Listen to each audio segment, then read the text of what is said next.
Friends, તમારું સ્વાગત છે મારા કિચનમાં। આજે આપણે બનાવીશું ઉપવાસ માટે એકદમ ટેસ્ટી એવો હેલ્ધી નવો નાસ્તો। તો આપણે સાબુદાણા અને બટેટાના એકદમ ઓછા તેલમાં ઢેબરા કે એને થાલીપીઠ પણ કહેવાય છે। અને જો સાબુદાણા પલાળેલા હશે તો માત્ર 10 મિનિટમાં બનાવી અને તમે આ સર્વ કરી શકો છો। એને ઠંડા ઠંડા આપણે કાકડીના રાયતા સાથે સર્વ કરીશું। જો તમે આવો નવો નાસ્તો ક્યારેય ઉપવાસ માટે ન બનાવ્યો હોય તો આ રેસીપી જરૂરથી ટ્રાય કરજો। તો ચાલો બનાવીએ। એના માટે એક બાઉલમાં 1 કપ સાબુદાણા લઈશું। તો આ રેસીપીથી તમે જો મોટા થાલીપીઠ બનાવશો, ફરાળી થાલીપીઠ, તો 4 બનશે અને જો નાના બનાવશો તો 6 જેટલા બનશે। તો તમારે જેટલી જરૂરિયાત હોય એ પ્રમાણે તમારે સાબુદાણા લેવાના।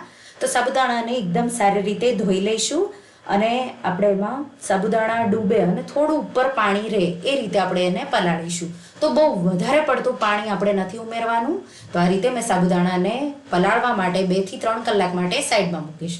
ત્યાં સુધીમાં આપણે બીજી બધી તૈયારીઓ કરી લઈશું। તો એક પેનમાં અડધો કપ શીંગના દાણા લઈશું। તો આ રેસીપીમાં આપણે એક પણ લોટ નથી વાપરવાના।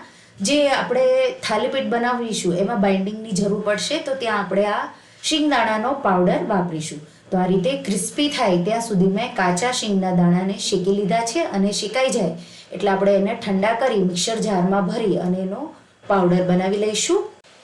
અને મેં 3 બટેટા બાફી એને છોલી અને ખમણી અને એક પ્લેટમાં ભરી રેડી કરી લીધા છે। હવે સાબુદાણાને પલાળતા લગભગ 2 કલાક જેવું થઈ ગયું છે। સાબુદાણા તમે જોઈ શકો છો એકદમ સારી રીતે પલળી ગયા છે અને વધારાનું પાણી હોય એ નીચે છે। આ રીતે તમે દબાવશો એટલે સાબુદાણા એકદમ સોફ્ટ। હવે આપણે સાબુદાણાને પાણીમાંથી નીચોવી બીજા બાઉલમાં લઈ લઈશું। તો એકદમ સારી રીતે દબાવી નીચોવી દેવાના એટલે પાણી બિલકુલ ન રહે। જો પાણી રહી જશે તો તમારે શિંગદાણાનો પાવડર કે કોઈ પણ લોટ પણ વાપરવો પડશે। લોટ વાપરવાની જરૂર ન પડે એટલે તમારે સાબુદાણાને એકદમ નીચોવી પાણીમાંથી કાઢી લેવાના। તમને જો લાગે તમારા પાસે ટાઈમ હોય તો સાબુદાણા પલળી જાય આ રીતે નીચોવી ચારણીમાં કાઢી અને અડધો કલાક જેવા એને સુકાવા દેવાના, તો પણ એકદમ કોરા થઈ જશે સાબુદાણા। હવે આપણે એમાં શેકેલી શીંગ અને એનો પાવડર જે કર્યો હતો એ ઉમેરી દઈશું। અહીંયા તમારી પાસે ખારી શીંગ હોય તો એને ડાયરેક્ટ દળી અને પણ ઉમેરી શકો છો। બહુ સારો એવો ટેસ્ટ આવશે થાલીપીઠનો। 2 થી 3 ટેબલસ્પૂન ઝીણા કાપેલા લીલા ધાણા ઉમેરી દઈશું। 3 મીડિયમ મેં બટેટા લીધા હતા બાફી એને છોલી અને ખમણી ઉમેરી દીધા છે। અને મીઠું આપણે સ્વાદ પ્રમાણે, તો લગભગ 1.5 ટીસ્પૂન જેટલું હું ઉપવાસ માટે બનાવી રહી છું એટલે ઉપવાસનું મીઠું 1.5 ટીસ્પૂન જેટલું આપણે ઉમેરી દઈશું। તો બટેટા બાફતી વખતે તમે નાખ્યું હોય તો એ પ્રમાણે તમારે ઉમેરી દેવાનું। 1 ટીસ્પૂન જીરું, તમે શેકેલા જીરાનો પાવડર હોય તો એ પણ ઉમેરી શકો છો। 1 ટેબલસ્પૂન આદુ મરચાંની પેસ્ટ, તો તમારા ઘરમાં જે રીતે ખવાતું હોય એ રીતે તમારે આદુ મરચાંની પેસ્ટ ઉમેરી દેવાની। સારા એવા પ્રમાણમાં ઉમેરવાનું। મેઇન ટેસ્ટ આદુ મરચાંનો જ છે અને એકદમ સારી રીતે બધી સામગ્રીઓને આપણે મિક્સ કરવાની છે।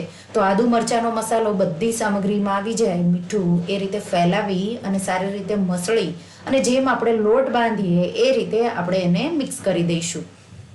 તો તમે જોઈ શકો છો આપણે આમાં લોટ નથી વાપર્યો તો પણ મિશ્રણ છે એ કોરું છે એટલે સાબુદાણા તમે પલાળો તો એમાં તમારે ખાસ ધ્યાન રાખવાનું, એને નિતારીને જ તમારે સાબુદાણા વાપરવાના છે।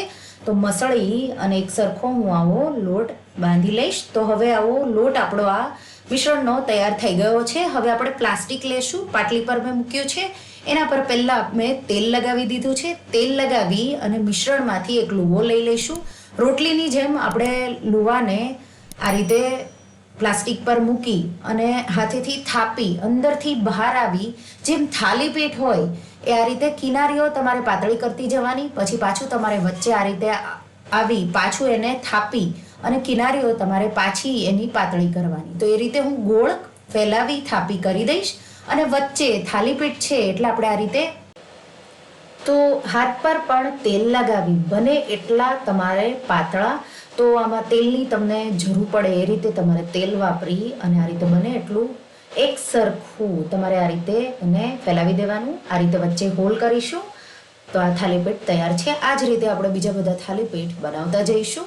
તો હવે આપણે થાલીપીઠને શેકવા માટે મેં રોટલીનો તવો આપણે જે લોખંડનો હોય એ જ લીધો છે। તમે અહીંયા નોનસ્ટિક તવો પણ લઈ શકો છો। હલકો ગરમ થાય એટલે ઘી આ રીતે ફેલાવીશું। આ રીતે હાથમાં પ્લાસ્ટિક ઉપાડી અને થાલીપીઠને આ રીતે હાથમાં લઈ લેવાનું અને પછી આ રીતે તમારે એને તવા પર નાખી દેવાનું. તો એકદમ ઇઝીલી આ રીતે થાલીપીઠમાં બાઇન્ડિંગ સારું એવું છે. બટેટાના લીધે આપણે એને મસળી અને બરાબર લોટ કર્યો છે. એટલે હવે આપણે ગેસની આંચ મીડિયમ રાખીશું અને મીડિયમ રાખી સાઇડ્સ અડધી મિનિટ જેવું થાય એટલે અલગ કરી લેવાની અને પછી આપણે આ રીતે ઉપર અને સાઈડમાં થોડું ઘી ફેલાવી દઈશું. તમે ઘીની જગ્યાએ તેલ પણ વાપરી શકો છો, પણ ઘીથી બહુ સારો એવો ટેસ્ટ આવશે. તો હવે આપણે થાલીપીઠને આ રીતે અલગ કરી લોઢીથી આપણે એને ફેરવી લઈશું. તો તમે જોઈ શકો છો એકદમ ઇઝીલી થાલીપીઠ ફરી જશે અને બીજી સાઈડ પણ આપણે 1 મિનિટ જેવું થવા દઈશું. તો આ રીતે તમે જોઈ શકો છો એકદમ સારી એવી ડિઝાઇન આવી ગઈ છે. હવે આપણે બે સાઈડ ફેરવી અને ક્રિસ્પી અને ગોલ્ડન જેવો કલર આવી જાય ત્યાં સુધી એને થવા દેવાનું છે. તો સારી રીતે ડિઝાઇન આવશે એટલે એકદમ ક્રિસ્પી થઈ જશે અને ખાવામાં બહુ ટેસ્ટી લાગશે. તમે બે લોઢી મૂકી અને બે સાઈડ ફટાફટ તમારે જો બનાવવા હોય તો આ રીતે તમે શેકી શકો છો. તો તમે જોઈ શકો છો તૈયાર છે. હવે આપણે સાથે કાકડીનું ઠંડુ રાયતું બનાવીશું અને થોડું ખાટું મીઠું બનાવીશું. તો થાલીપીઠમાં આપણે ગળપણને ખટાશ નથી નાખી એટલે એને રાયતા સાથે સર્વ કરશો તો બહુ સારું એવું લાગશે. તો એક કાકડીને છાલ ઉતારી મેં ખમણી લીધી છે. એમાં અડધો કપ ફેટી અને દહીં મેં ઉમેરી દીધું છે. તો આમાં પાણીનો બિલકુલ વાપરવાનું નથી. કાકડીનું પાણી નેચરલી હોય છે એટલે તમારે પાણીનો વાપરવાનું. અડધી ટીસ્પૂન આદુ મરચાંની પેસ્ટ, મીઠું સ્વાદ પ્રમાણે ઉમેરી દઈશું. 2 ટીસ્પૂન દળેલી ખાંડ. તો થોડું ગળપણ માટે તમે નાખશો તો બહુ સારો એવો ટેસ્ટ આવશે. 1 ટીસ્પૂન શેકેલા જીરાનો પાવડર ઉમેરી દઈશું અને એકદમ સારી રીતે આપણે બધી સામગ્રીઓને ફેટી અને મિક્સ કરી દઈશું. તો આ રાયતું તમારે જ્યારે સર્વ કરવું હોય ત્યારે જ બનાવવાનું, નહીંતર કાકડીના લીધે થઈને પાણી થઈ જાય છે. એટલે આપણે મીઠું નાખશું એટલે રાયતામાં પાણી વધારે ફેલાશે. અને ઝીણા કાપેલા લીલા ધાણા ઉમેરી મિક્સ કરી રાયતાને આપણે સર્વિંગ બાઉલમાં કાઢી લઈશું. અને એ જ રીતે મેં સાઈડમાં બીજા બધા થાલીપીઠ બનાવી લીધા છે. તો તમે જોઈ શકો છો એકદમ થીક એવું આપણું રાયતું તૈયાર છે અને રાયતા સાથે ગરમ ક્રિસ્પી એવા થાલીપીઠને તમે સર્વ કરો.